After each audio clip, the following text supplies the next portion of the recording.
Bienvenido a mi mundo. 2 escargots, masa quebrada. 2 ensaladas. Aquí está el venado. Chuletas de cordero y bistec frito. ¿No deberías estar haciendo algo? 2 filetes ahumados y un filete a la pimienta. Vamos, haz el postre. Una tarta de chocolate, por favor. Como cocinero, los sabores y los olores son mis recuerdos. Y ahora estoy en busca de unos nuevos. Así que me voy de la ciudad de Nueva York esperando tener alguna epifanía viajando por el mundo. Y estoy dispuesto a hacer todo lo posible para lograrlo. Busco emociones y experiencias extremas. Lo intentaré todo, lo arriesgaré todo, no tengo nada que perder.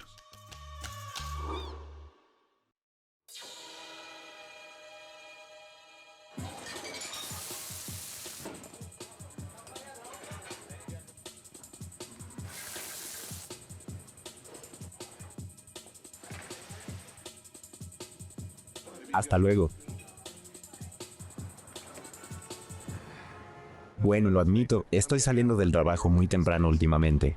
No estoy trabajando 17 horas al día entre ollas y platos como solía hacer. Pero hay una cosa que no ha cambiado en mi vida, haga lo que haga, ya sea cocinar o parlotear sin sentido frente a una cámara, odio mi trabajo, mucho.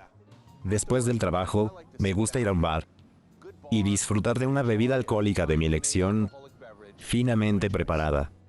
Parece sencillo, pero no. Hay un gran mundo allá afuera con muchos bares, pero la mayoría son pésimos. Por suerte realicé una investigación exhaustiva del problema. Para ello, tuve que hacer el sacrificio de probar todo tipo de bebidas, desde tragos sublimes hasta tragos que podrían estar mejor. Es un asco. He probado comida de bar que era deliciosa, aterradora y posiblemente letal. A partir de estas experiencias, recopilé media docena de principios que son los componentes de un buen bar. Y en aras de ayudar a la comunidad, los comparto para su consideración. Entonces vamos a ver el primer principio. ¿Qué es lo que pretendemos de un buen bar? Bueno, por supuesto, debe ser un lugar cercano y familiar. Llegaste, Un lugar donde sepan tu nombre Tony. Tony, ¿qué tal? y conozcan tus gustos. ¿Lo de siempre? Sí. Es la mejor. Toda tuya. Gracias. Desmond's es un buen ejemplo. Es un bar sencillo en la misma calle que Ley Alley. Ah, sí, la vida es hermosa otra vez. En la época en que realmente trabajaba para ganarme la vida, solía pasar por aquí por una pinta de Bass con mi ropa blanca de cocina toda sucia. De hecho, después del horario pico, cuando alcanzo ese punto febril de adrenalina y rabia que podría llevarme a cometer un acto de violencia contra un camarero. ¿Pero qué crees que es una bearnaisa? Se hace con yemas de huevo y mantequilla. Con el único fin de no causar tanta violencia y caos, venía aquí y tal vez me tomaba otras 2 pintas más. Un bar debe ser un refugio, un lugar sagrado, donde uno pueda compadecerse de las penurias de los demás. Uno viene a disfrutar de las tragedias de la experiencia humana. ¿Crees que los Yankees ganarán el año que viene? Yo aliento a los Mets, aunque son muy malos. Vamos, Mets. He estado bebiendo en el lugar equivocado. ¿De qué se puede quejar un chef de televisión en un bar? Quizás de otros bares. He estado en algunos que no destacaban por su hospitalidad. Cuando estaba en San Petersburgo, necesitaba reponer fuerzas. Y terminé en este bar donde definitivamente hay mucha fuerza, pero está en una jaula en el centro. El lugar está repleto de mafiosos y modelos con las miradas más frías que vi en mi vida. Generalmente, cuando ves a alguien que chorrea sangre por la boca, la reacción humana es tipo, ¡qué dolor! Pero ellos estaban como si nada. ¿Prefieres otro ambiente para recuperar las fuerzas? ¿Qué te parece entrenar para la Fuerza Armada? Hay un antro en Camboya donde las bebidas son gratis, pero el mesero llega con un menú con municiones. Había un letrero en la pared que decía no apuntar con el arma, nada a lo que no se tenga la intención de disparar, lo cual deja mucho espacio abierto a la interpretación. Alcohol, tabaco y armas de fuego. Es el triple de divertido. Genial. En resumen, un bar no debería sentirse como una zona de guerra. Debería sentirse como una habitación extra en tu casa, en donde tus amigos pasan el rato. Junto al segundo componente, un cantinero maníaco, alguien que está por encima de los demás. Así es.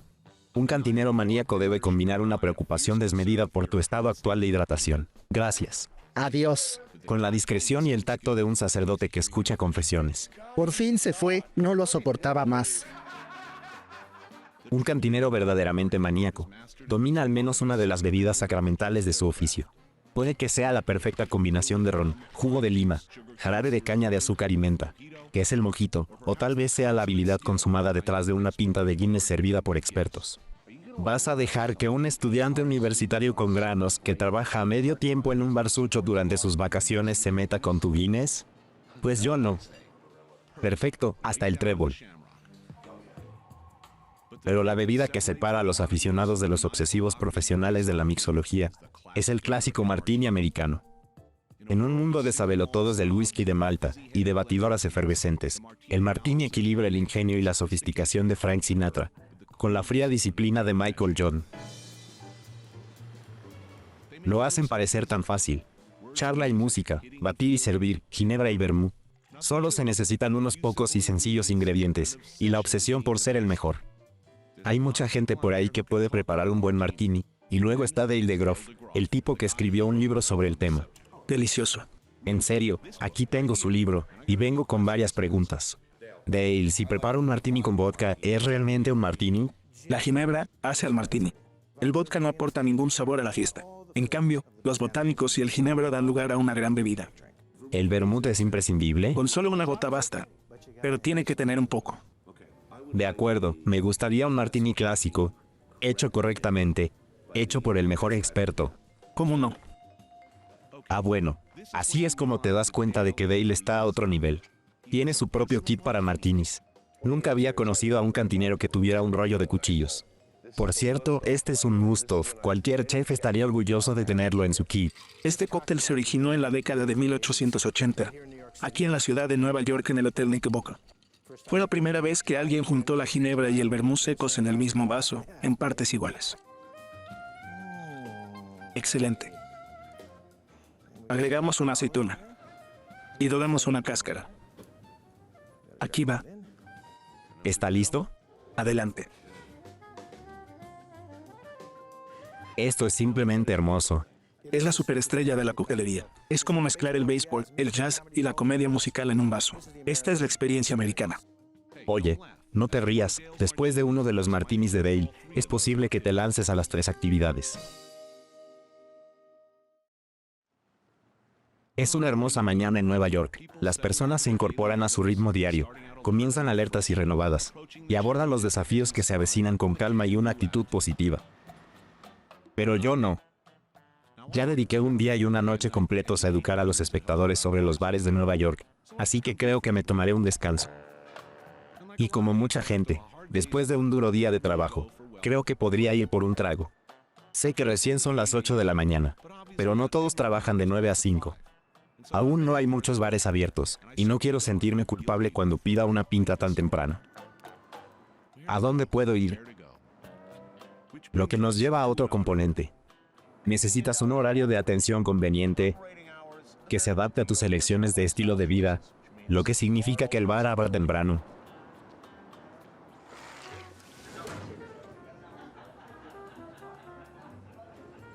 Jeremy's Ale House. No será tan emocionante como una reunión directiva a primera hora, pero bueno, la clientela es de todos los sectores sociales. Algunos acaban de pescar una tonelada de caballa y quieren relajarse, y otros planean una fusión empresarial y necesitan algo de inspiración. Ahora bien, si bien puede parecer algo temático, hay que admitir que este bar tiene un toque personal. Y si te apetece un desayuno que no sean cereales o magdalenas, estás en el lugar correcto. No hay nada como el mareo de una cerveza mañanera. Tu cerebro está sensible y desprotegido. Entonces, si lo atacas con alcohol en ese momento tan vulnerable, lograrás un mareo de calidad. Por cierto, había una larga y gloriosa tradición, fuera de nuestras costas políticamente correctas y prohibicionistas. En Europa, el concepto de la bebida matutina se consideraba totalmente apropiado. La idea era tomar algo que te despabile, algo que te impulse a enfrentar el día de buen humor, y que te brinde las vitaminas y los nutrientes necesarios para una persona en crecimiento. Provee niacina y riboflavina, previene enfermedades cardíacas y hace que la gente parezca más atractiva. Olvida los cereales, mejor ve por una cerveza de avena. Es mejor que un yogurt.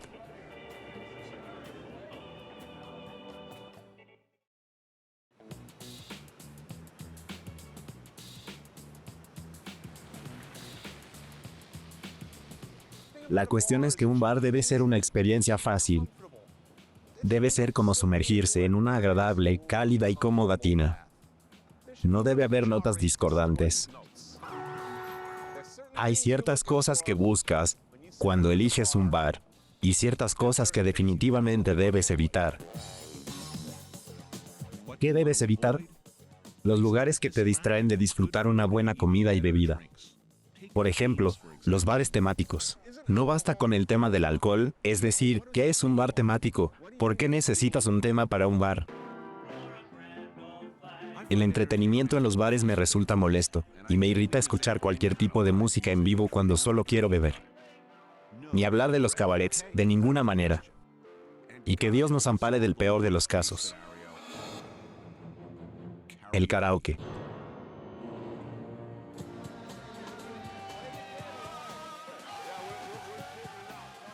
Si entro a un lugar y están cantando ABBA, no me dan ganas de beber, sino de irme.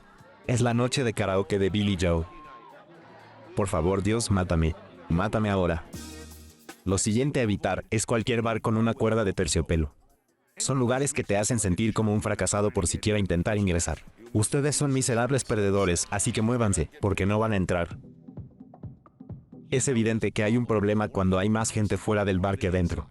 ¿Y todo para qué? Para terminar comprando una cerveza a un precio ridículo. No voy a bares para conocer gente, así que no quiero multitudes. No quiero que me empujen, no quiero que me den codazos, y francamente, no quiero hacer amigos. Y tampoco quiero conocer ningún interés romántico. ¿Qué es esa porquería de bares de citas? Luego está el concepto que me atormenta en mis pesadillas. Los bares de citas temáticos. Eres tan lindo. En un antro en Nueva York, los pretendientes hablan entre sí por videoteléfonos, sentados a 2 metros de distancia el uno del otro. ¿Quieres un trago? Sí, claro, te veré en la barra.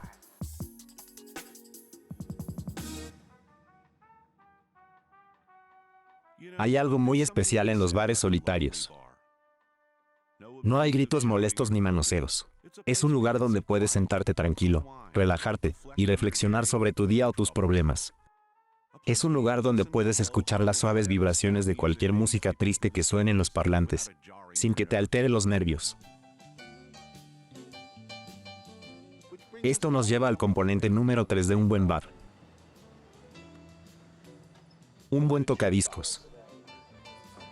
Desafortunadamente, de acuerdo con la Ley Internacional de Derechos de Autor, en realidad no puedo mostrar esta hermosa música. Eso sería demasiado caro, y este es un programa barato, lo que nos lleva al cuarto principio. Comida de bar. Buena comida de bar. Por ejemplo, en San Sebastián, España, la gente va de bar en bar probando las mejores tapas que un local puede ofrecer, y así van conociendo bares y especialidades. Hay pastel de pescado y bacalao con cebolla y pimientos, por eso vinimos. Es como una búsqueda de huevos de Pascua para adultos, con comida gourmet de bar como premio. Aquí en Legamara, la especialidad son las setas silvestres.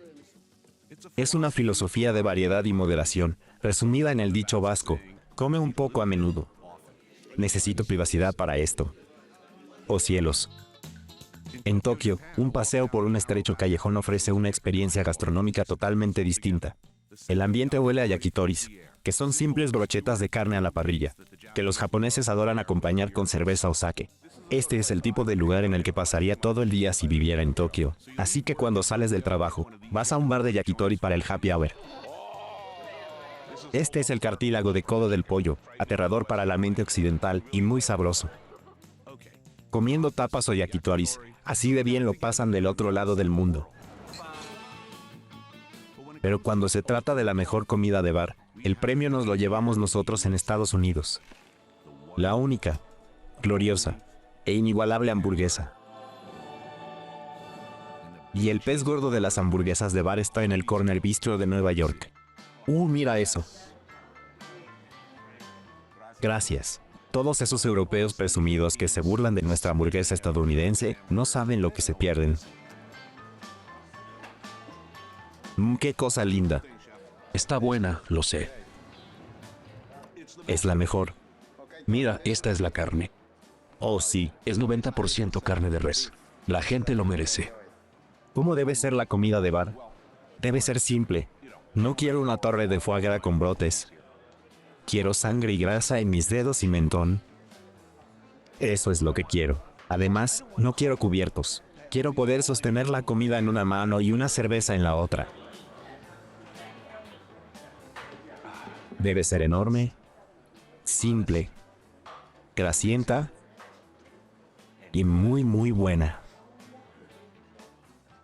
Si en un bar se prepara bien la comida, el sabor de la bebida es mucho más dulce. Y esta cerveza sabe a que me va a dar diabetes.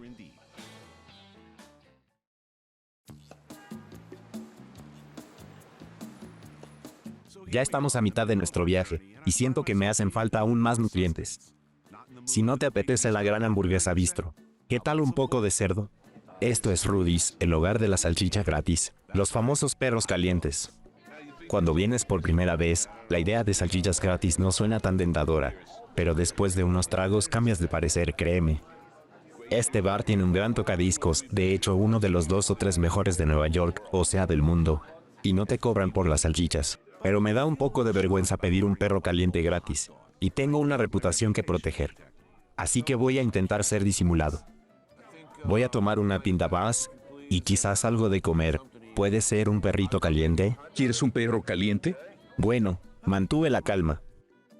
No quiero cebollas, chucrut ni ninguna cosa rara. A mí dame solo una buena cantidad de mostaza. Se ve estupendo, muchas gracias. Está muy bueno. Sé que para nuestros espectadores más quisquillosos esto puede ser una barbaridad, pero trataré de que suene más apetecible para ellos.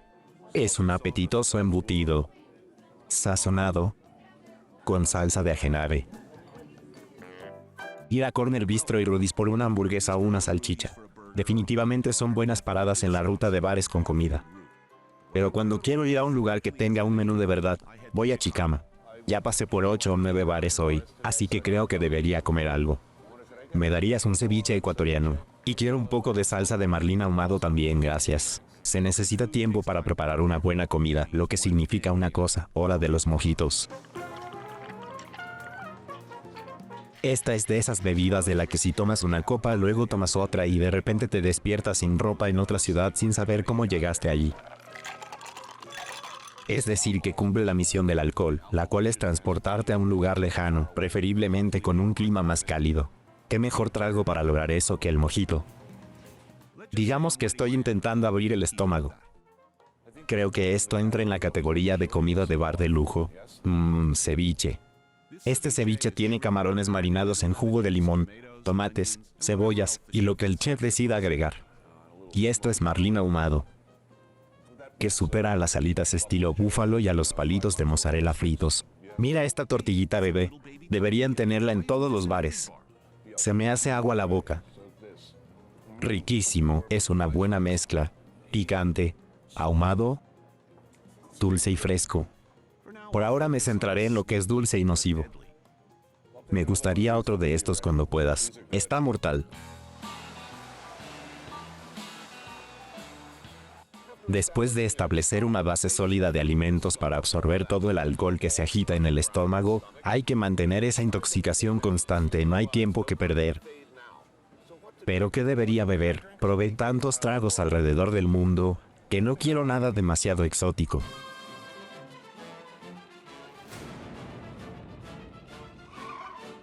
Las cámaras de Cuxtur capturaron a Anthony Bourdain en Puebla, Ciudad de México. Visitará una pulquería, que es un bar donde se beben baldes de savia de cactus fermentada. El pulque es viscoso y amargo. ¡Qué asco! Salud. Que lo disfrutes. En Nha Trang, Vietnam, encontramos a Tony haciendo monadas con langostas. Eso debe doler. Allí la bebida local es sangre de langosta mezclada con el buen vodka Hanoi. Y por supuesto que me hará fuerte. A ti no te falta resistencia. Mientras tanto, en la ciudad de Ho Chi Minh, invitaron a Tony a probar el vino local. Es decir, vino de serpiente. ¿Qué piensa nuestro catador de bebidas de la cosecha de este año? Comparado con el Jägermeister, esto es maravilloso. Bueno, si te gustó eso, ¿qué tal un poco de bilis de cobra? Seguramente tomaré mucho de eso más tarde en el hotel. Si tú lo dices, mejor tú que nosotros. Salud, Tony. Te lo dice alguien que ha dado la vuelta al mundo. Después de unas copas, ya no quieres experimentar más. Simplemente quieres ir a un lugar que conozcas, un lugar como este. Bellevue Bar, uno de mis lugares favoritos en Nueva York. No hay bebidas relacionadas con reptiles aquí, solo charlas de bar a la antigua y cerveza.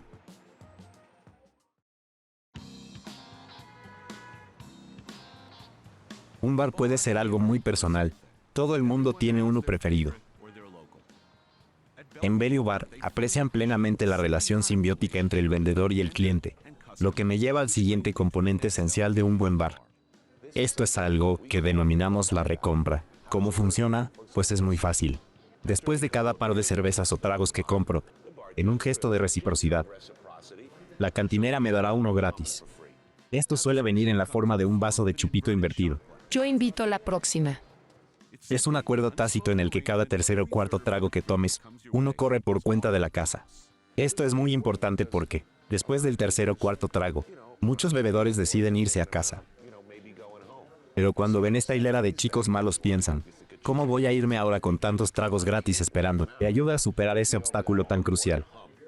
Convierte lo que podría haber sido solo una cerveza después del trabajo en una larga y sórdida noche de beber a dos manos sin cesar. Creo que voy a tomar unos tragos más. Muy bien.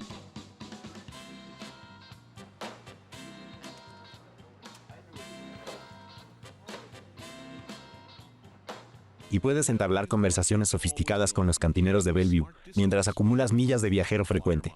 Entonces estamos de acuerdo. Yo siempre creí que el verdadero autor intelectual de la isla de Gilligan, el verdadero jefe, era Gilligan. De mí no está varado en la isla. Hay un accidente y una conspiración. Es la isla de Gilligan, quien usa estrategias pasivo-agresivas. Es un genio malvado, y el barco aparece allí. ¿Coincidencia? No lo creo. No es la isla de Skipper, que es un gobernante despótico. Fíjate que Gilligan frustra todos los posibles intentos de fuga. Él es quien está a cargo, en su propia y extraña forma pasivo-agresiva. ¿Cuántas Heineken tomaste? Cualquiera sea el veneno que elijas, nada hace que tu estadía sea más placentera que un bar que se preocupa. Sabes que encontraste uno cuando te quedas demasiado tiempo. Te quedan 4 tragos de cortesía. Debería llamar a casa y reprogramar mi agenda. Puede que tenga que empezar a poner a Bellevue Bar como mi dirección de remitente. Ok, ya hemos visto lo bueno, lo malo. No pienso entrar. Lo feo y lo horrible. Tanto en los numerosos bares que ofrece Nueva York, como los del resto del mundo. Así que si eres un ávido explorador, comamos, o un simple bebedor empedernido, estamos de acuerdo en eso. No temas, porque seguro en algún lugar Llegaste. hay un taburete con tu nombre.